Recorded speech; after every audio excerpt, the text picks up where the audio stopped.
민주당 전당대회 끝났습니다. 김민석이 총 합산해서 54.08%, 정청래가 45.92%, 10% 차이도 안 되게 졌는데, 이게 지금 숫자를 보면은 2022년 이재명이 당대표에 승리할 때에 77%를 얻었거든요. 김민석이 이겼다고 보기 굉장히 힘든 숫자입니다. 정청래가 득표한 거를 보면은 서울 경기에서는 46%, 굉장히 아깝게 이제 김민석한테 졌고, 여론조사에서는 정청래가 김민석한테 이겼다. 그래서 숫자를 봐도 김민석의 완승 이거는 절대 아니고, 뭔가 이거 이긴 것도 아니고 진 것도 아니고, 이거는 민주당이 지금 정확하게 양쪽으로 쪼개졌다라는 것을 숫자가 드러낸다. 그래서 오늘 조선일보 종이신문에는 헤드라인이 뭐라 돼 있냐면은 김민석 일방적인 당 운영은 어려울 듯이라고 딱 해놨더라고요. 첫 번째 숫자가 말해준다. 그 다음에 또 중요한 부분이 뭐냐면은 최고위원입니다. 노란색 3명이 친천계예요. 동그라미 안 되는 사람이 친명계입니다. 민주당은 최고위원을 5명 뽑거든요. 근데 3명이 친천계예요. 이거 의미하는 바가 크죠. 떨어진 게 바로 김용인데, 김용은 무조건 당선시켜달라고 나머지 친명계 의원들 2명이 사퇴를 할 정도로 밀어줬어요. 이재명이 간절히 원했겠죠. 왜? 김용이 준 카드가 있거든. 재명아, 나 불면은 어떻게 될지 모른다. 감옥에서 나와가지고 정치인 한번 해보려고 비비는 거 아니에요. 최고위원부터 시작해가지고 2028년에 당선되는 걸 목표로 했겠지. 그런데 저렇게 정권에서 밀어주고 당에서 친명계가 밀어줘도 김용이 떨어지고 친천계 3명이 붙었다. 그래서 앞으로 어떤 장면이 많이 나올 거냐. 최고위원 회의하면 우리 양양자랑 우재준이가 맨날 말 뻘소리 해가지고 열받았잖아요. 이제 민주당에서 그거 나올 겁니다. 그래서 이러한 숫자와 구도를 봤을 때에 이거는 이재명의 승리라고 하기 매우 어려운 요상한 상황이 되었다. 그래서 뉴델리의 보도가 굉장히 정확한데, 친청 최고위원이 대거 입성했다. 명심 얻고도 1차 과반 실패했다. 김민석이 전당대회 총 합산을 했을 때에 과반을 못 넘었어요. 그게 굉장히 중요합니다. 과반을 못 넘었는데 최종 합산에서 54% 왜 나왔냐면은 선호투표제. 3등을 한 송영길의 표가 합산되어서 그나마 김민석이가 과반을 넘게 된 거예요. 과반도 못했어요. 자기 자력으로. 서울 경기에서는 질 뻔했다. 거의. 여론조사에서 정청래한테 졌다. 그 다음에 최고위원회에서는 친명계가 거의 다 떨어지고 친천계가 굵직한 사람이 3명이 다 붙은 거예요. 그 다음에 추가적으로 이제 뉴델리가 말하는 거는 개헌카드를 이재명이 손에 쥐고 정계 개편을 시도할 경우 한치 앞도 점칠 수 없는 형국이 될 것으로 예상이 된다. 그러면 요번에 선거에 전당대회에서의 어떤 의미가 뭐냐면은 민주당의 대분열이 시작된다. 제가 왜 이렇게 확신해서 대분열이라고 말씀드리냐면은 지금 좌파 쪽 여론이 장난이 아니에요. 정청래와 유시민계는 앞으로 싸울 수밖에 없어요. 왜냐면 너무 서로 험한 말 많이 했거든. 정권은 짧다 이런 드립치고, 유시민도 이재명 연임 절대 안 된다. 필경 실패하는 길로 간다. 정책도 안 맞고 라인도 다르고 권력이 완전히 이완화되어 있는 상황. 그래서 이 두 쪽은 찢어지게 돼 있는데, 근데 이재명 입장에서는 생존하기 위해서는 공소 취소만으로는 불안한 거라. 임기 마치고 나면 엄청나게 많은 재판 받을까봐 임기까지로 연장하려는 꼼수를 쓰고 있는데, 정당 안에 45%에서 50% 가까이는 이재명 편이 아닐 수도 있어요. 왜? 당원들이 이재명을 저렇게 싫어하는데 지금. 그래서 이재명은 아군을 국힘 내에서 징계 또는 폐기 처분되거나 공천 못 받는 인간들에게 손뻗을 가능성이 굉장히 크다. 여기서 딜레마가 형성되는 거예요. 만약에 장 대표가 징계를 때리면 나 국힘에서 자리 없네, 뉴 이재명으로 간다, 이렇게 할 거예요. 지금 우리가 10석인가 11석 뺏기면 이제 개헌으로 가거든요. 그래서 장도 대표가 징계를 때렸다가 괜히 이재명한테 안겨가지고 개헌되면 어떡하냐라는 말을 하는 분들이 있을 수 있습니다. 합당한 문제제기일 수 있어요. 그러나 어차피 기다릴 거 없습니다. 장도 대표가 물러나거나 징계를 안 한다고 해서 얘네들이 여기에 편 안 붙을 거에 저 붙는다 봅니다. 이재명이 갖고 있는 이 사정권이 있거든요. 한동훈 지금 단계 수사 왜 시작된 줄 아십니까? 넘어오라고 하는 거예요. 윤석열 대통령 계엄 이후에 왜 내란이라고 규정 찍고 다 달려갔을까요? 저것들이 각자가 리스크가 있거나 이재명한테 목줄이 잡혔거나 공동의 목적이 있어서 그런 거 아니에요. 이자들을 징계를 안 하면 이 정당의 미래가 없어요. 2028년까지 이꼴로 싸울 겁니까? 아니잖아. 징계 때려야지. 그럼 어떻게 이재명 개헌을 막을 거냐? 이재명의 지지율을 낮추고 융단 폭격하고 리스크를 극대화시켜가지고 반면계가 돌아서도록 만들어야 돼요. 불가능한 시나리오 아닙니다. 그래서 이게 딜레마 같이 보이지만 오히려 우리가 더 가열차게 싸워야 되는 목적을 분명하게 드러낸다라고 저는 생각합니다. 보시면은 민주당이 얼마나 지금 살벌한가 이걸 알아야 돼요. 니들 싸워라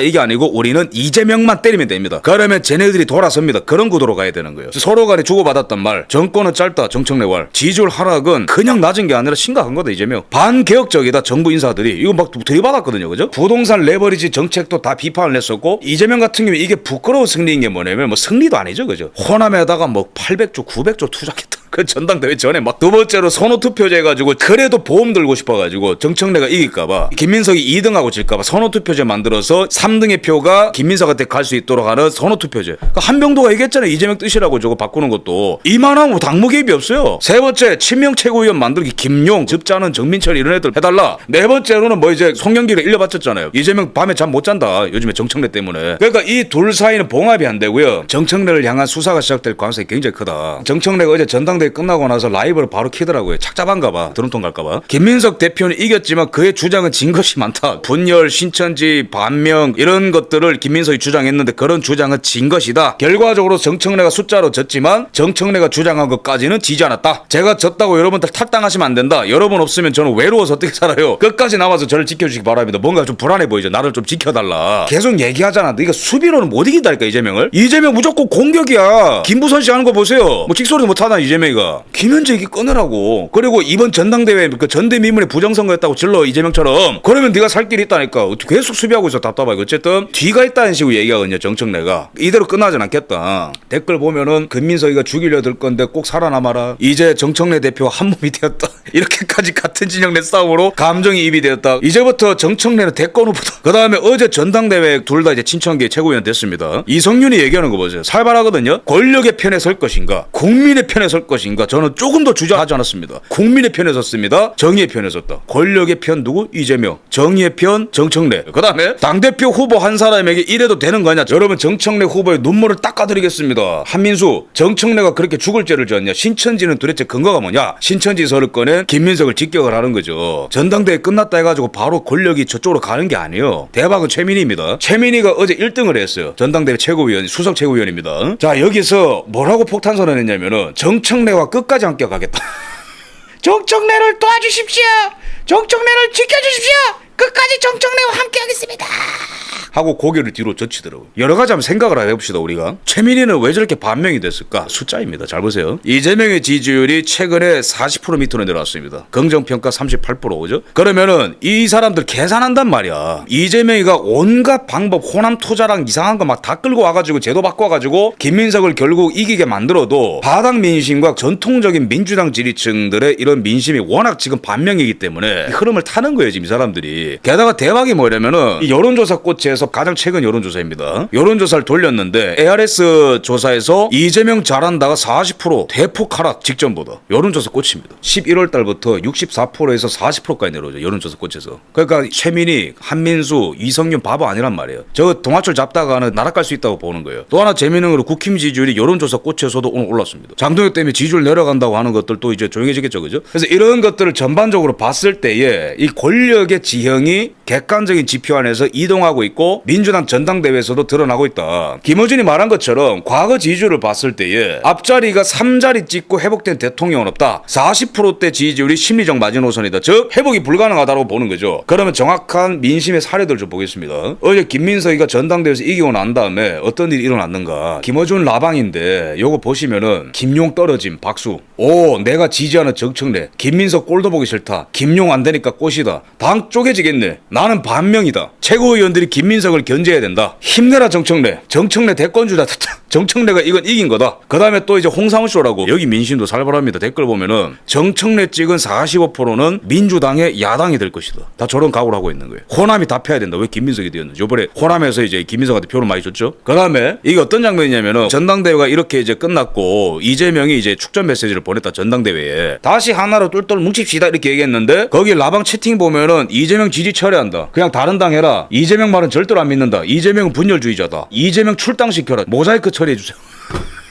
김어준 방송 보는 사람들은 이재명 출당시켜야 된다. 탄핵해야 되는 것만 난리가 났거든요. 그럼 왜 이렇게 되는 거? 근본적인 걸 한번 짚어봅시다. 첫 번째 개파예요. 유시민, 정청래 이런 애들은 실제로 80년대에 학생운동을 했기 때문에 지들이 제대로 된 운동권의 코어라는 자부심이 있어요. 감옥 몇 번 갔다 와야지. 유시민, 이해찬, 정청래 그 계보가 있잖아요. 그죠? 근데 이재명 따위는 변호사 하다가 성남시에서 막 갑자기 굴러 들어와가지고 뭐 한 것도 없는데 족보도 없는데 하다가 갑자기 당대표 되고 대통령 탈착을 했단 말이에요. 그래서 언젠가는 이재명 이재명의 권력이 구민주당의 권력을 가져갈 거라고 경계를 했지만 이때까지 싸우진 않았죠. 근데 이제 우리 입장에서 보수파한테 가장 중요한 게 뭐예요? 부정선거 반중. 그런데 이 좌파 진영에서 가장 중요한 아젠다는 검찰 해체입니다. 특히 이제 노무현의 서사가 크고 노무현이 잘한 것도 검찰 때문이다. 그 어떤 서사가 지배하고 있는데 이재명이가 검찰이랑 딜을 하는 거죠. 야, 보안 수사권을 보존해 줄 테니까 너 앞으로 내 말 들어. 그리고 내 공소 취소해줘. 본인이 살기 위해서 수십 년간 빌드업 해놓은 민주당의 아젠다가 폐기 처분되는 걸 볼 수가 없는 거예요. 이게 이제 코어고요. 그 다음에 껍질들이 레버리지 ETF나 부동산 이슈라든가 여러 가지 어떤 외교 이슈입니다. 이재명이가 미국이랑 뭐 이제 하려고 한다라든지 그런 액션을 보이면은 때리고 이제 이런 그룹들이 있는 거죠. 그게 이제 1년 반 동안 싸우다가 여기까지 왔는데 지금 이 민주당 지지자들이 왜 이렇게 감정이입하고 있냐면은 모든 것의 공작의 배후가 정성은 줄 알았고 봉욱 민조순석 이런 애들인 줄 알았는데 너무나 교활하게도 실제로는 본인이 뒤에서 이 모든 걸 다 즐기고 있었다. 정청래를 막 문조 톨레오로 막 까고 문재인까지로 묶어서 조롱을 하는, 그러면서 김혜경이 과거에 막 문재인 조롱하고 그런 것들까지 소환되면서 이재명의 어떤 뭐랄까요, 좌파 진영에서 봤을 때 도덕성 인간성이 그나마 있는 줄 알았는데 너무나 이제 비열한 인간으로 보이는 거죠. 그래서 댓글 보면은 난리가 난 게 이재명 메시지 보니까 기분 더럽다, 다시는 지지를 못할 것 같다, 큰일이다. 그 전에는 이재명 얼굴이 부처로 보이고 선해 보였으나 같은 얼굴이 이제는 악마로 보인다, 웃음이 비웃음으로 보인다, 큰일이다. 난 이제 반명이 스스로 되었다. 이재명 축사 보니까 개빡치네. 왜 네가 밀던에 됐으니까 따까리 해야 하니? 하나 되라고 하면 해야 되는 거냐? 나는 이제 반명할 거다. 그러니까 본인이 문조 톨레오를 구분짓고 합당한 비판한 사람들을 전부 다 반이재명으로 몰아넣고 이제 와서 축하 메시지에서 이제 우리가 하나가 되는 겁니다 하니까 역겨운 거예요, 민주당 지지자들이. 그래서 이러한 대분열이 일어나고 있는 거. 그 다음에 여기 스피커들도 보면은 홍사훈 저 사람도 뭐 말만 하면은 반명으로 몰아가는데 말을 안 하느니 그냥 반명을 택하겠다 내가 그냥. 그 다음에 최강욱 저 통합되자라는 이재명의 메시지 조금 더 일찍 하셨으면 어땠을까? 오늘이 아니라 공개적으로 비판하는 겁니다. 난리가 났어요 지금. 정청래도 보면은 정권을 재창출하려면 총선에서 이겨야 되고 대선에서 이겨야 되고 이 사람 빼고 저 사람 빼면 누구랑 총선에서 승리한다는 말인가? 이게 무슨 말이냐면은 김민석이가 앞으로 공천권을 쥐고 이리저리 다 학살을 할 거예요. 그런 공천권 학살하지 말아라, 저항한다는 뜻입니다. 이게 굉장히 중요한 포인트가 될 것이다 2026년에 전국에. 그 반면에 친명계 여론도 봐야겠죠. 뉴잼스 뭐 저런 방송이 있는데 저기 댓글은 정청래, 최민희, 이성윤, 한민수는 반드시 공천을 받지 못하게 만들어야 된다. 신천지 민주당 위장 당원 반드시 꼭 처벌해야 된다. 최민희를 출당시켜라. 신천지 압수수색 가자. 최민희 반드시 윤리위원회에 올려서 제명해야 된다.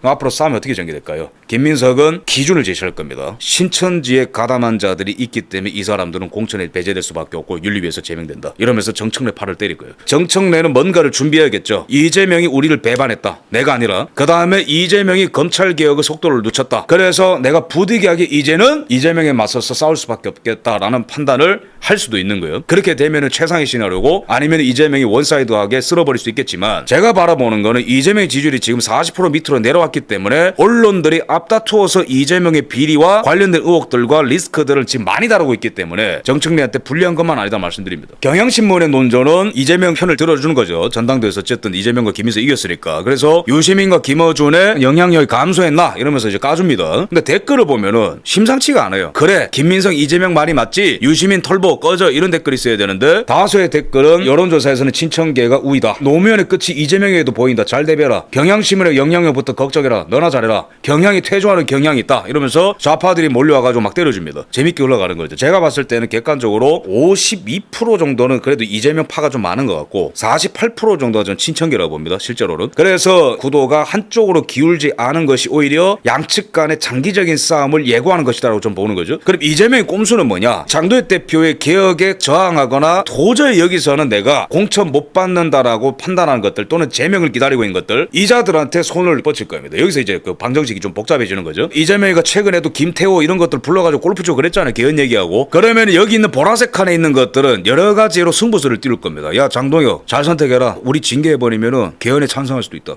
닥쳐. 징계 때려야 됩니다 그냥. 이것들을 냅두고는 2028년까지 이 정당이 존속이 안 됩니다 여러분. 어차피 나갈 것들이요. 1년 반 동안 장동혁 대표 나가라, 내란이다, 그런 거 듣고 있을 겁니까? 다 쳐내야 됩니다 이거. 그럼 어떻게 개헌을 막을 수 있는가? 계산 복잡할 필요 없어요. 이재명만 좁히면 됩니다. 이재명 지지율 내려가잖아요. 여론조사 꽃에서도 이제 30%대 거의 다 왔어요. 그러면은 노란색과 파란색이 알아서 분화가 됩니다. 그게 바로 이재명의 개헌 연임을 저지할 수 있는 힘이 되는 거예요. 레버리지가 되는 겁니다. 여기서는 이재명 개헌 죽어라 반대하고 있거든요 지금. 김민석도 저는 셈법이 복잡할 거라 봅니다. 몇 년만 기다리면은 지가 대권 먹을 거라고 생각하고 있을 건데 이재명 만약 연임한다? 그럼 8년 기다려야 되는데 김민석이도 아마 헷가닥 할걸요. 그래서 양방향으로 공격을 하는 것이 오히려 이 복잡한 이러한 방정식을 풀 수 있는 유일한 방식으로 저는 생각을 합니다. 여기서 가장 중요한 변수는 저는 선관 이슈가 될 거라고 봐요. 부정선거 이슈. 지금 이 특검에 대해서는 여러 가지 갑론을박이 있습니다. 저는 결국에는 국민 여론이 특검을 끄고 간다고 봐요. 중요한 것은 검사 20명 중에 누가 들어가느냐. 보안수사권 폐지가 된 마당에 검사 중에 혹시나 한두 명만 어차피 이렇게 된 마당에 이재명을 날리는 것이야말로 보안수사권을 다시 회복하고 검찰의 권능이 회복되는 유일한 기다로 판단하는 사람 한두 명만 섞여 있으면은 이 선관위 특검이 굉장히 전국을 크게 흔들 수 있다라고 저는 생각합니다. 두 번째가 레버리지 ETF 부동산 관련해서 이재명의 비리가 너무 많아요. 의혹이지만 지금 차원에서는 만약에 김용범이 증권사들과 결탁을 하여서 레버리지 ETF를 무리하게 추진하고 그것을 통해서 김용범과 증권사들이 부당하게 이득을 취한 게 단 한 건이라도 발견되면 정권 붕괴합니다. 그래서 저는 지금 상황이 불안한 측면도 있어요. 왜 이재명의 개헌 연임이라고 하는 것은 만약에 이재명이 성공하게 된다면 대한민국의 미래는 굉장히 어두워집니다. 다만 우리가 꼭 죽으려 한 법은 없다. 전체적인 구도를 봤을 때에 유리한 포인트 몇 개를 끌고 가면은 반드시 전국을 흔들 수 있다고 저는 생각을 합니다.